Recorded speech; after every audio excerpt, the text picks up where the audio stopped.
Hasnat আব্দুল্লাহরা recently খুবই problematic একটা কাজ করতেছেন, ভাবলাম সেটা নিয়ে একটু আলোচনা করা দরকার। আমি অলরেডি তাদের যে আজাদি ইত্যাদি নিয়ে আলোচনা করছি এবং আজাদি যে একটা বিচ্ছিন্নতাবাদী সশস্ত্র আন্দোলনের ইঙ্গিত এবং বাংলাদেশের রাজনীতিতে বাংলাদেশের নির্বাচন কেন্দ্রিক যে বর্তমান বাস্তবতা, সেই বাস্তবতায় কোনো ধরনের কোনো বিচ্ছিন্নতাবাদী সশস্ত্র সংগ্রামের কোনো ধরনের কোনো বাস্তবতা নাই। আপনারা মূলধারার রাজনীতিতে এই ধরনের একটা আজাদি, এই ধরনের একটা নারায় তাকবীরময় একটা ইসলামিক ভাবাদর্শিক বিচ্ছিন্নতাবাদী সশস্ত্র সংগ্রামের একটা ভঙ্গি আপনারা অ্যাড করতেছেন। এটা নিয়ে আমি আলোচনা করছি। আরেকটা জিনিস আপনারা খেয়াল করছেন নিশ্চয়ই, যে এই হাসনাত আব্দুল্লাহরা, নট অনলি হাসনাত আব্দুল্লাহ, তাদের সঙ্গে এনসিপির যতগুলা ছেলে মেয়ে যারা এখনো আছে এনসিপির মধ্যে, তারা ক্যামেরার সামনে হাজির হইতেছে দেখবেন প্যালেস্টাইনের খুফিয়া পইরা। মানে সমস্যাটা খেয়াল করেন যে আপনি তো ভাই একদিকে ইসলামের একটা জোট করছেন, জামায়াত ইসলামের সঙ্গে জোট করছেন, এবং সেই জোটের পরে আপনারা এখন প্যালেস্টাইনের খুফিয়া পড়তেছেন। মানে কি, প্যালেস্টাইন কি ইসলামিক ভাবাদর্শিক কোনো লড়াই? প্যালেস্টাইন তো একটা মুক্তির লড়াই, এবং প্যালেস্টাইনকে আমরা সারা দুনিয়ার সব মানুষ যেভাবে এটাকে দেখি, আপনারা তো কমপ্লিটলি এটা থেকে বের করে নিয়ে আসে একটা ইসলামিক ভাবাদর্শিক প্যালেস্টাইন রাজনীতিকে আপনারা এখানে প্রমোট করতেছেন। প্যালেস্টাইন তো ইসলামী রাজনীতি না। এখানে হাসনাত আব্দুল্লাহদের স্ট্যান্ডবাজিটা খেয়াল করেন, তারা এই ধরনের স্ট্যান্ডবাজি আরো আগের থেকেই করতেছে।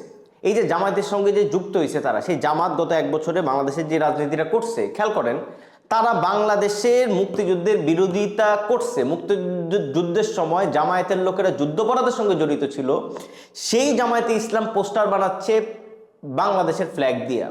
সেই জামায়াতে ইসলাম যখন সভা করে, তারা সেখানে ওই যে বাংলাদেশের ফ্ল্যাগ গলায় ঝুলাই নিয়ে যায়। এনসিপিরও এই যে জামাতের সঙ্গে যে যাইতে তাদের লজ্জা লাগলো না, একটা বাংলাদেশ বিরোধী একটা দলের সঙ্গে যে তাদের যাইতে লজ্জা লাগলো না, সেই এনসিপিও তো গলার মধ্যে এতদিন বাংলাদেশের ফ্ল্যাগ নিয়ে ঘুরছে। এবং আপনি খেয়াল করেন যে এই জামায়াতের যে ইসলামী ছাত্র শিবির, তারা ঢাকা ইউনিভার্সিটিতে গিয়া মানে মকারি কইরা জাতীয় রবীন্দ্রনাথের যে মানে গান, জাতীয় সঙ্গীত বাংলাদেশের, সেটা মকারি কইরা কইরা গায়। তারা এই কোনো জিনিস বিশ্বাস করে না, কিন্তু এই জিনিসগুলো তারা সামনে আনে, এবং সামনে আই না এই জিনিসগুলোর যে গুরুত্ব আছে, সেই জিনিসগুলোর গুরুত্ব তারা নষ্ট করে।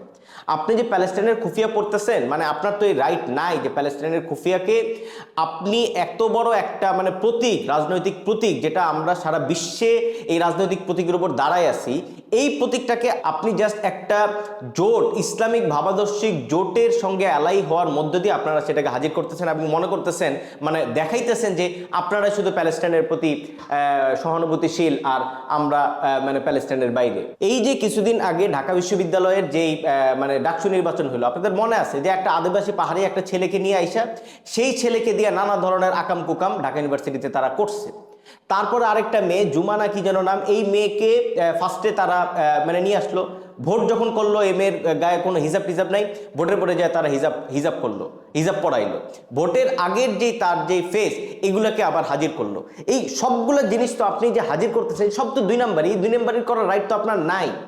আপনি কেন প্যালেস্টাইনের পতাকা বা প্যালেস্টাইনের খুফিয়া গলায় জড়াবেন এবং এটা আপনার বলে দাবি করবেন, যখন আপনি কমপ্লিটলি একটা ইসলামিক ভাবাদর্শিক বিচ্ছিন্নতাবাদী আজাদি কথাবার্তা বাংলাদেশের রাজনীতিতে ঢুকাইতেছেন? আমি অনুরোধ করব হাসনাত আব্দুল্লাহকে এবং তার যেই মানে লোকেরা আছে, দয়া করে এই গলার থেকে এই যে এই প্যালেস্টাইনের খুফিয়া সরান। আপনারা এটাকে ওন করেন না, আপনারা এটাকে ব্যবহার করতেছেন, এই রাইট আপনাদের নাই।